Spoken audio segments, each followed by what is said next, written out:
ओम शांति।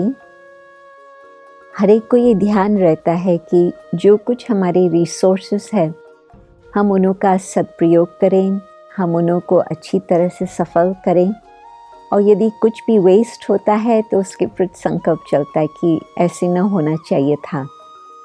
परंतु जो हमारे दो मुख्य खजाने हैं, बहुत कम लोग इस पर विचार करते हैं कि उन्हों का हम कहाँ तक ठीक प्रकार से प्रयोग कर रहे हैं या नहीं, और यदि नहीं तो उसको किस तरह से हम बदली कर सकते हैं। और वो है अपने समय और अपने संकल्प। आप सोचो, एक घड़ी भी हमारे हाथ से खिसक जाती, कितना भी आप प्रयत्न करो वो कोई वापस आने वाली नहीं है। टाइम हाथ से खिसक गया तो फिर कभी दोबारा आ नहीं सकता। और यदि कोई व्यक्ति अपने समय को सफल करता, मानो कि उसने अपनी जीवन सफल कर दी। आइंस्टाइन ने भी, इतने बड़े साइंटिस्ट ने भी यही कहा था, A person who values their own life values their time and makes their life valuable। तो इसी प्रकार से हम सोचते हैं कि समय एक बहुत बड़ा खजाना है। मानो कि इम्तिहान के दिन होते हैं और वो समय हमारे हाथ से खिसक जाए, हमने ठीक प्रकार से तैयारी नहीं की, ठीक प्रकार से कंसंट्रेशन का अभ्यास नहीं किया, तो वो चांस फिर 1 वर्ष के बाद ही आ सकता। या कभी कभी तो इम्तिहान ऐसे भी होते हैं, एक बारी फेल हो गए फिर दोबारा वो नहीं आ सकता। तो कहने का मतलब कि जिस समय जो चीज़ आवश्यक है हम उस पर ध्यान दे करके अपने समय को सफल करते हैं तो उससे हमें बहुत बड़ी प्राप्ति होती।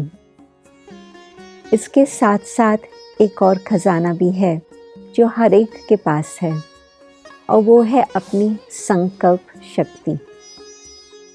1 मिनट के अंदर कहते हैं कि 60 thoughts come, maybe 60,000 thoughts come in a day। कितने हमारे संकल्पों की फास्ट रफ्तार चलती है, और वो किस प्रकार के संकल्प है, अच्छे संकल्प है, अच्छे नहीं है, किस क्वालिटी के है, वो हम थोड़ा देख सकते हैं तो हमें पता चलेगा कि कहाँ तक ये जो हमारा इंटरनल पर्सनल खजाना है हम उसका ठीक प्रकार से सफल कर रहे हैं या नहीं। और यदि इन 2 खजानों को हम सफल करते हैं तो हमारी जीवन बहुत वैल्यूबल बन सकती है। कई लोग दादी जानकी को भी जानते होंगे और कईयों को ये मालूम होगा कि दादी 104 इयर्स तक ट्रैवलिंग भी करती रही, क्लासेस भी कराती रही, और अभी थोड़ा समय पहले ही मार्च मास में दादी ने स्थूल शरीर का त्याग किया। तो दादी से पूछा जाता था 80 से लेकर 80s, 90s, 100 तक दादी पहुंच गई, उससे भी पार। तो दादी से सभी पूछते थे, दादी आपको इस उम्र में कहाँ से शक्ति आती है? तो दादी हंस के कहती थी कि कभी भी मैंने अपना तन, मन, धन, अपना श्वास, अपना समय, अपने संकल्प वेस्ट नहीं किए हैं। तो ये सब अपने पास खजाने हैं, परंतु आज विशेष हम इन 2 बातों पर देख रहे हैं, अपना समय और अपना संकल्प। तो यदि दादी ने इस उम्र तक अपने संकल्प और श्वास और समय को सफल किया तो दादी की इतनी लंबी आयु चली, और न सिर्फ लंबी आयु चली परंतु उस लंबी आयु में दादी ने कितनी आत्माओं की सेवाएं की। दिसंबर मास की बात है, that means 3 months before departure. तो 103 का फिनिश हो रहा था दादी का वर्ष। तो बेंगलुरु में दादी का बहुत बड़ा कार्यक्रम उन्होंने रखा मनाने के लिए, और उस समय दादी ने भाषण किया इन फ्रंट ऑफ 20,000 पीपल। तो आप सोचो कि इस उम्र में भाषण कोई करे इतनी बड़ी सभा के आगे, और उस समय बाबा रामदेव ने कहा कि दादी न केवल ब्रह्मा कुमारीज़ की यज्ञ की माता है, परंतु मैं मानूंगा कि भारत की माता है, अथवा मैं कहूँगा सारे विश्व की माँ है। तो दादी का इतना पर्सनालिटी का जो पावरफुल इम्पैक्ट होता था, क्योंकि उन्होंने ये सब खजाने अपना सारे जीवन में सफल किए। आप सोचो कि आज किसी भी एज के स्टेज पर कोई व्यक्ति है, बचपन का तो मैंने बताया एग्जामिनेशंस का बहुत बड़ा प्रश्न आता, परंतु एजुकेशन एग्जामिनेशंस उस आधार पर भविष्य की जीवन का आधार होता।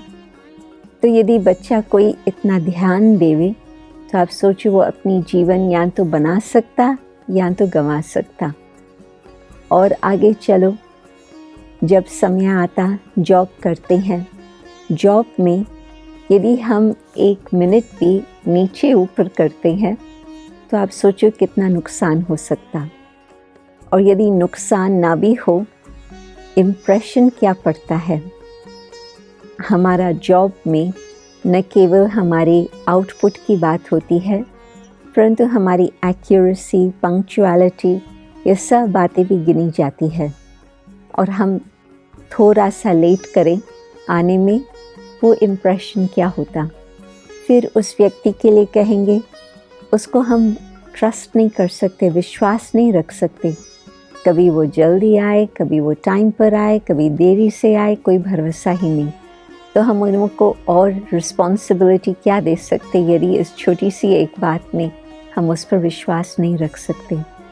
वैसे तो छोटी सी बात नहीं है, बहुत बड़ी बात है, परंतु लोगों का जिस तरह से चलता है, आप सोचो कि समय का बहुत महत्व है। और यदि हम अपने समय का महत्व नहीं रखते हैं, लोग न हमारे समय का महत्व रखेंगे और न हमारे लिए उन्हों के मन में कोई वैल्यू होंगी। हम जितना अपने जीवन को वैल्यूबल बनाने चाहते हैं, जितना हम अपने समय को यूज़फुल करने चाहते हैं, उतना हमारे जीवन वैल्यूबल भी होंगे, परंतु और लोगों की दृष्टि में भी हम वैल्यूबल होंगे। क्योंकि समय को सफल करना, उससे हमारी एनर्जी बढ़ती है, उससे हमारी क्रिएटिविटी का बहुत कनेक्शन होता। आज हम यदि कहते हैं कि चलो आज नहीं करते हैं, कल करते हैं, कल तबीयत होंगी हमारी, कल हमारा दिमाग सालम होगा, कल सब प्रकार की फैसिलिटीज़ होंगे जो हम कुछ कर सके, कोई भरोसा नहीं, बिल्कुल नहीं। अचानक ही एक छोटे से वायरस ने सारे संसार को नीचे ऊपर कर दिया, तो आप सोचो कि आगे चल कर के कौन सी बातें आने वाली है जो हम पोस्टपोन करें। ब्रह्मा बाबा सदैव यही कहा करते थे, जो कल करना है वो आज करें, और जो आज करना है वो अभी करें। यदि इस प्रकार की भावना से हम चलेंगे तो हमारी जीवन बहुत बहुत सुंदर, वैल्यूबल बन जाएंगे। उसमें अपनी मातेश्वरी जी, उन्होंने भी एक बहुत सुंदर बात कही थी। उन्होंने कहा था, हर रोज़ को आप यही समझो कि ये मेरा अंतिम दिवस है। अब विचार करो, यदि आपको कोई कहे आज आपका अंतिम दिवस है, आप उस दिवस में क्या करोगे? तो अपनी लाइफ की वैल्यू रखना, मुझे आज के दिन क्या करना है, कल का कोई भरोसा नहीं है। कोई मुझे लिखत में गारंटी नहीं दे सकता या मुख से भी गारंटी नहीं दे सकता। कोई कितना बड़ा डॉक्टर भी हो, वो भी हमें नहीं कह सकता कि हाँ फॉर श्योर कल आपको और एक दिन मिलने वाला है। तो यदि हम ये भावना रखें कि हमको अपना समय सफल करना है, तो आप सोचो हम हर घड़ी कुछ न कुछ पुण्य का काम हम करते रहेंगे, खुद को हम परमात्मा के नज़दीक लाते रहेंगे, अन्य आत्माओं को भी हम परमात्मा के नज़दीक लाते रहेंगे। क्योंकि यही सर्वश्रेष्ठ पुण्य है। अपना समय सफल करना है तो हम हर घड़ी परमात्मा की याद में रहें, हर घड़ी हम अन्य आत्माओं को भी परमात्मा के नज़दीक हम लाते रहें। तो यदि इस प्रकार से हम अपनी जीवन बिताएंगे तो हर घड़ी हमारी बहुत ही कीमती होती जाएंगी